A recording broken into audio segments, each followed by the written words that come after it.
Hello दोस्तों, welcome back to the CAD engineer. आज हम डिस्कस करेंगे रेफ्रिजरेशन के बारे में और बेसिक से लेकर एडवांस तक जितने भी कंसेप्ट है आज हम दो वीडियो में इसको डिवाइड करेंगे। फर्स्ट वीडियो में हम बेसिक कंसेप्ट डिस्कस करेंगे और फिर जो बच जाएंगे वो हम नेक्स्ट वीडियो में डिस्कस करेंगे। सबसे पहले देखिए रेफ्रिजरेशन क्या होता है। रेफ्रिजरेशन दोस्तों उस प्रोसेस को कहते हैं जहां पर हम हीट को रिमूव करते हैं लो टेम्परेचर रीजन से हाई टेम्परेचर रीजन पर। मतलब हम ट्रांसफर करते हैं हीट को लो टेम्परेचर से हाई टेम्परेचर पर। अब जनरली क्या होता है दोस्तों, जो नेचर है उसका लॉ क्या है, जो हीट है वो हाई टेम्परेचर से लो टेम्परेचर की तरफ फ्लो होगी। मीन्स जो गर्म चीज है वो ठंडी होगी क्योंकि उसकी हीट फ्लो हो जाएगी।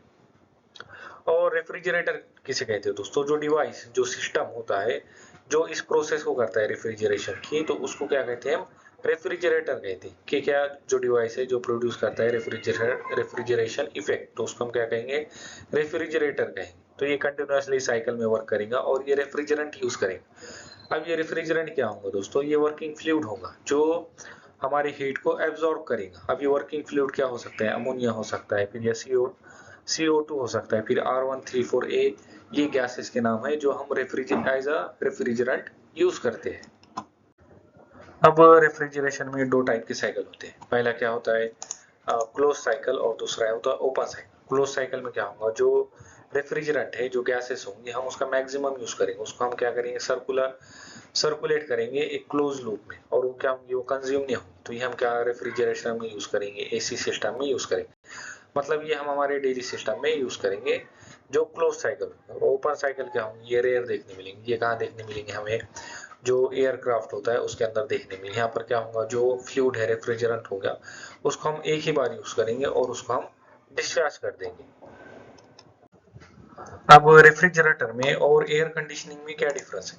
अब दोस्तों जो रेफ्रिजरेटर होगा उसका काम सिर्फ एक ही होगा, जो हीट है उसको लो टेम्परेचर से हाई टेम्परेचर की तरफ रिजेक्ट करना। लेकिन एयर कंडीशनर क्या होता है, इसका काम क्या होता है एयर कंडीशनिंग का, ये टेम्परेचर को कंट्रोल करेगा, ह्यूमिडिटी को कंट्रोल करेगा, फिर एयर सर्कुलेशन कंट्रोल करेगा और एयर प्योरिटी को भी कंट्रोल करेगा। अब इसके अंदर रेफ्रिजरेशन लगा होगा जो सिर्फ कूलिंग प्रोसेस करेगा। लेकिन जो एयर कंडीशनिंग होगा इसका बहुत सारे वर्किंग होती है। और ये हम कहाँ यूज करते हैं, जो हमारे घर के बिल्डिंग्स होते हैं, फिर हॉस्पिटल्स में, ऑफिसेस में, व्हीकल्स में, और जो एयरक्राफ्ट है उसमें। तो जो रेफ्रिजरेटर क्या होगा, इसका वो पार्ट होगा। लेकिन एयर कंडीशनिंग क्या होगा, इसके बहुत सारे काम होंगे। नेक्स्ट हमारा हीट पंप। अब हीट पंप में और रेफ्रिजरेटर में क्या क्या डिफरेंस है। तो दोस्तों ये भी रेफ्रिजरेटर की तरह ही वर्क करता है, लेकिन क्या होता है यहाँ पर अपोजिट पर्पज होता है। जो रेफ्रिजरेटर होता है उसका काम क्या होता है, हीट को रिमूव करना हमारे घर के अंदर से। लेकिन ये हीट पंप है, इसका काम क्या होगा, जो हीट है उसको सप्लाई करना। मीन्स लोअर टेम्परेचर से हाइयर टेम्परेचर की तरफ इसको और ज्यादा सप्लाई करना। तो ये एज अ रूम हीटर हम यूज करते हैं। अब नेक्स्ट है हमारा मेथड ऑफ रेफ्रिजरेशन। यहाँ पर क्या होगा दोस्तों, तीन मेथड हम देखेंगे।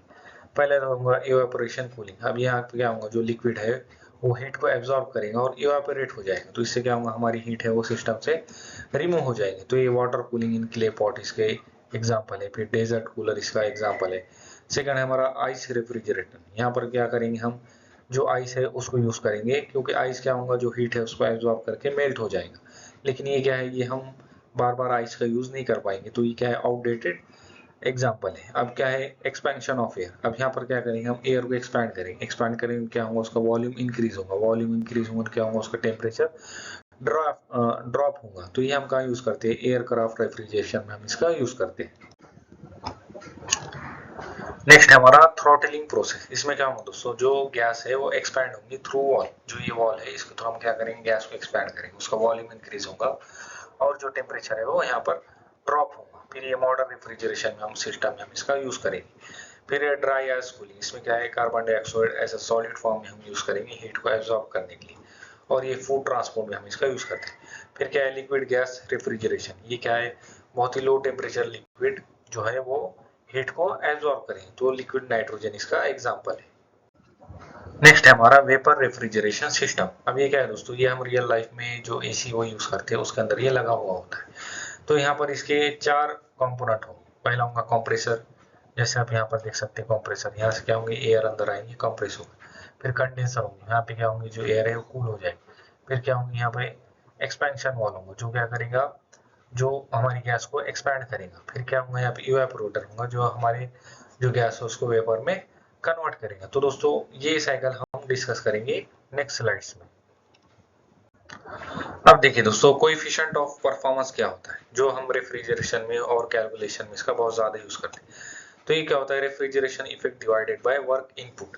अब दोस्तों ये इफिशियंसी नहीं है, ये कोएफिशिएंट ऑफ परफॉर्मेंस है। मींस क्या बताएगा, ये हमने इसको वर्क इनपुट दिया तो इसने कितना हमें रेफ्रिजरेशन इफेक्ट दिया, मींस इसने कितनी हीट हमारे जो जो कोल्ड बॉडी है, जो मींस लोअर टेम्परेचर रीजन है, वहां से इसने रिमूव की। तो इसका फॉर्मूला क्या होगा कोएफिशिएंट ऑफ परफॉर्मेंस का, Q2 डिवाइडेड बाय W। ये कि W क्या है, वर्क इनपुट होगा, और जो Q2 क्या होगा हमारा, उसने कितनी हीट रिमूव की। हम क्या करेंगे, यहाँ पे वर्क करेंगे तो ये यहाँ से हीट को रिमूव करेंगे, तो हम क्या करेंगे, इससे वर्क को डिवाइड करेंगे तो हमें क्या मिलेगा, कोएफिशिएंट ऑफ परफॉर्मेंस मिलेगा। और Q1 क्या होंगी, फिर जब वर्क करने के बाद जो Q1 हीट जो सराउंडिंग है उसकी तरफ रिजेक्ट हो जाएंगी, तो ये हमारा वर्क आउटपुट होगा। तो दोस्तों कोएफिशिएंट ऑफ परफॉर्मेंस और इफिशियंसी में बहुत ही डिफरेंस होता है। अब एनर्जी बैलेंस इक्वेशन क्या है, Q1 इक्वल टू क्या होगा, Q2 प्लस वर्क।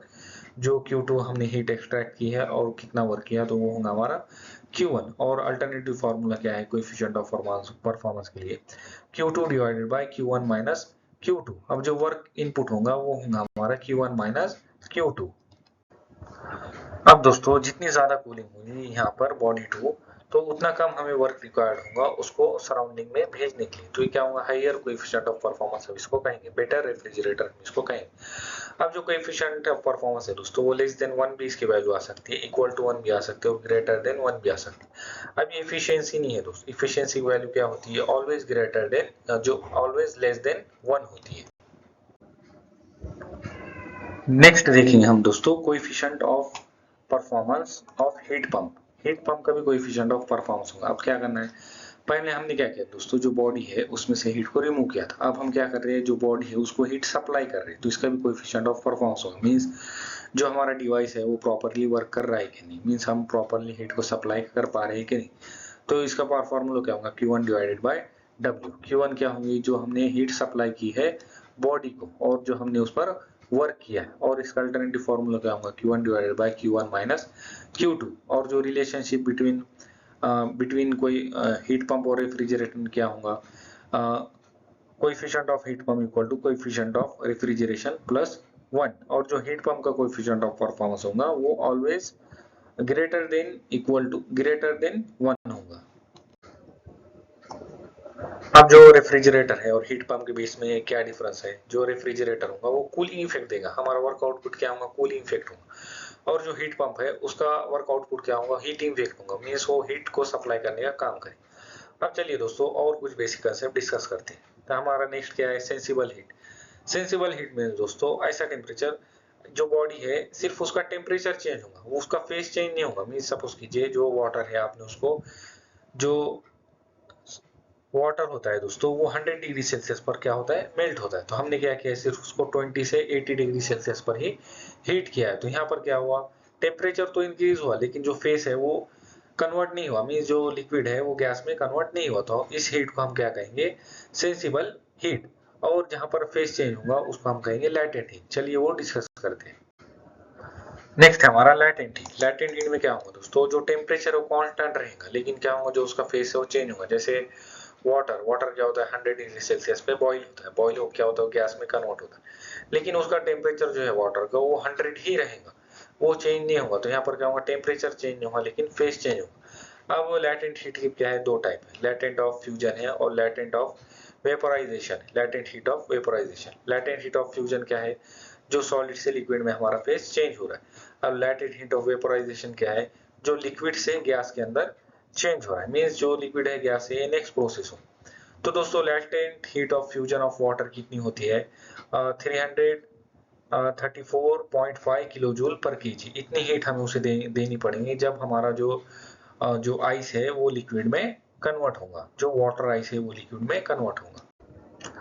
नेक्स्ट है हमारा यूनिट ऑफ रेफ्रिजरेशन। अब इसमें क्या करेंगे दोस्तों, हम 1000 लीटर ऑफ वाटर लेंगे और उसमें से हीट को रिमूव करेंगे और उसको 0 डिग्री सेल्सियस पे लाएंगे, और विथ इन 24 आवर्स हम क्या करेंगे, उसको आइस में कन्वर्ट करेंगे। तो इसके लिए हमें उसमें से कितनी हीट रिमूव करनी पड़ेगी, तो उसमें से हमें रिमूव करनी पड़ेगी 3.5 किलोवाट हीट।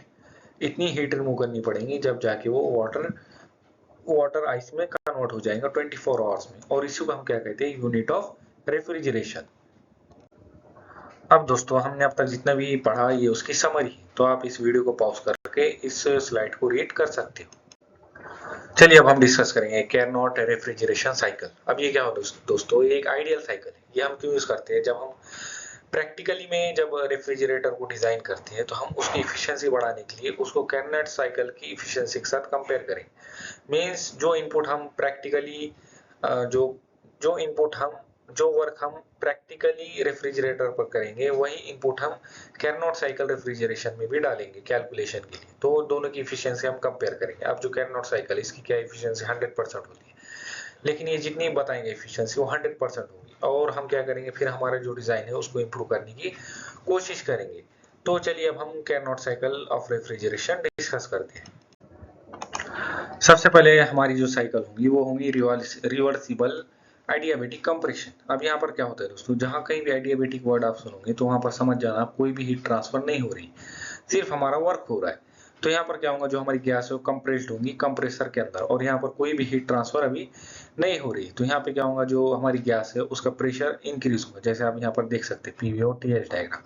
यहाँ पर क्या हो रहा है, 1 to T में क्या हो रहा है, प्रेशर इंक्रीज हो रहा है, और यहाँ पर क्या हो रहा है 1 to 2 में जो टेम्परेचर है वो इंक्रीज हो रहा है, और यहाँ पर क्या हो रहा है, जो वॉल्यूम वो डिक्रीज हो रहा है, और इंट्रोफी कांस्टेंट। जैसे आप यहाँ पर देख सकते हैं जो इंट्रोफी हमारी वो कांस्टेंट है। नेक्स्ट होंगे हमारी आइसोथर्मल हीट रिजेक्शन। अब हम क्या करेंगे, जो हीट है उसको रिजेक्ट करेंगे at a constant temperature. Constant temperature से हमारी हीट है जो वो रिजेक्ट होती चली जाएंगी टू द सराउंडिंग। अब यहाँ पर देखिए दोस्तों, कंडेंसर का वर्क है। कंडेंसर में क्या होगा, जो वॉल्यूम है हमारे गैस का उसका डिक्रीज होगा, टेम्परेचर वो इंक्रीज हो जाएगा, जो इंट्रोफी है वो भी डिक्रीज हो जाएगी। तो आप पीवी और टीएल डायग्राम समझिए। 2 to 3 में 2 to 3 में क्या हो रहा है, हमारा जो प्रेशर है इंक्रीज हो रहा है, और वॉल्यूम क्या हो रहा है, डिक्रीज हो रहा है। 2 to 3 में क्या है, जो टेम्परेचर वो कांस्टेंट है, और जो इंट्रोफी है वो डिक्रीज हो रही है। नेक्स्ट आएगा हमारा रिवर्सिबल एडियाबेटिक एक्सपेंशन। अब यहाँ पर क्या होगा दोस्तों, थ्रोटल वाल्व का फिर एक्सपेंशन वाल्व का यहाँ पर काम आएगा। तो यहाँ पर क्या होगा, गैस एक्सपैंड होगी और कोई भी हीट अभी ट्रांसफर नहीं होगी। तो यहाँ पर क्या हो रहा है दोस्तों, गैस एक्सपैंड हो रही है, वॉल्यूम इंक्रीज हो रहा है, तो प्रेशर क्या हो रहा है, डिक्रीज हो रहा है। जैसे आप यहाँ पर देख सकते हैं 3 to 4 जो वॉल्यूम है इंक्रीज हो रहा है और प्रेशर डिक्रीज हो रहा है। और यहाँ से 3 to 4 में देख सकते हैं जो इंट्रोफी कांस्टेंट है और जो हमारा टेम्परेचर है वो डिक्रीज हो रहा है। अब 4 to 1 में क्या होगा दोस्तों, रिवर्सिबल आइसोथर्मल हीट एब्जॉर्प्शन। अब कांस्टेंट टेम्परेचर पे हीट हमारी एब्जॉर्ब होगी, heat absorb from cold space. Cold space से जो हीट हमारी एब्जॉर्ब होना चालू हो जाएंगे हमारे लिक्विड में। लिक्विड क्या करेंगे, हमारा जो हीट है उसको एब्जॉर्ब करेगा। तो यहाँ पर क्या होगा, जो वॉल्यूम है वो इंक्रीज हो जाएगा, और क्योंकि टेम्परेचर इंक्रीज हो रहा है इसलिए यहाँ पर वॉल्यूम भी, जो टेम्परेचर है वो कांस्टेंट है लेकिन कांस्टेंट हीट एब्जॉर्ब हो रही है। तो यहाँ पर क्या हो रहा है, जो वॉल्यूम है इंक्रीज हो रहा है और जो हीट एंट्रोफी है वो भी इंक्रीज हो रही है। अब देखिए पीवी और टीएल डायग्राम, जो 4 to 1 में क्या हो रहा है, प्रेशर ड्रॉप हो रहा है और वॉल्यूम भी क्या हो रहा है, इंक्रीज हो रहा है। और 4 to 1 में क्या हो रहा है, जो टेम्परेचर कांस्टेंट है और जो एंट्रोफी वो इंक्रीज हो रही है due to heat. Coefficient of Carnot refrigerator क्या होगा दोस्तों, QL divided by W। QL क्या मींस, क्या lower temperature heat, lower temperature जो हीट होगी उसको हमने कितना वर्क इनपुट दिया उससे हम डिवाइड करेंगे, और इसका अल्टरनेटिव फार्मूला क्या है, lower temperature divided by higher temperature minus lower temperature. और टेम्परेचर जो होगा वो हमारा केल्विन में होना, केल्विन में होगा। अब दोस्तों कैरनॉट साइकिल क्यों इंपॉर्टेंट होती है, क्योंकि एक आइडल रिवर्सिबल साइकिल है और इसमें कोई भी लॉस नहीं होता है, मींस फ्रिक्शन लॉस नहीं होता है, हीट लॉस नहीं होता है। तो ये क्या करता है, हमें मैक्सिमम परफॉर्मेंस देता है। और जो रियल सिस्टम होता है दोस्तों उसमें हीट लॉस होता है, फ्रिक्शन होता है, हमारा बहुत सारे लीकेजेस हो सकते हैं।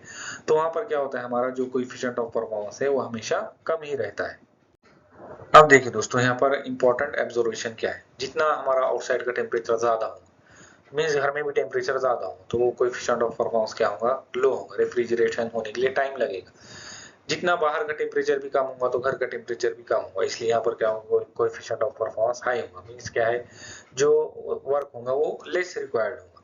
तो जब भी आउटसाइड का टेम्परेचर कम रहेगा तो हमारा वर्क ज्यादा हो। और जो कैरनॉट रेफ्रिजरेटर होता है दोस्तों उसको जो कोएफिशिएंट ऑफ परफॉर्मेंस होता है वो हमेशा 100% होता है, मींस मैक्सिमम होता है। तो दोस्तों अगर आपको वीडियो पसंद आया हो तो शेयर कीजिए अपने दोस्तों के साथ, और लाइक और सब्सक्राइब कीजिए द कैड इंजीनियर चैनल को। आपके सपोर्ट से ही चैनल ग्रो करेगा और भी अमेजिंग वीडियोस आएंगी। और इस वीडियो की पीपीटी आपको मेरे टेलीग्राम चैनल पर भी मिल जाएंगी, जिसकी लिंक मैंने नीचे डिस्क्रिप्शन बॉक्स में दी हुई है। और अगर आपको कोई भी डाउट हो तो आप मुझे कमेंट बॉक्स में कमेंट करके पूछ सकते हो। और दोस्तों इसका पार्ट 2 भी आएगा, जिसमें हम और ढेर सारे जो रेफ्रिजरेशन है उसके कंसेप्ट डिस्कस करेंगे। So thank you so much दोस्तों, मिलते हैं नेक्स्ट वीडियो।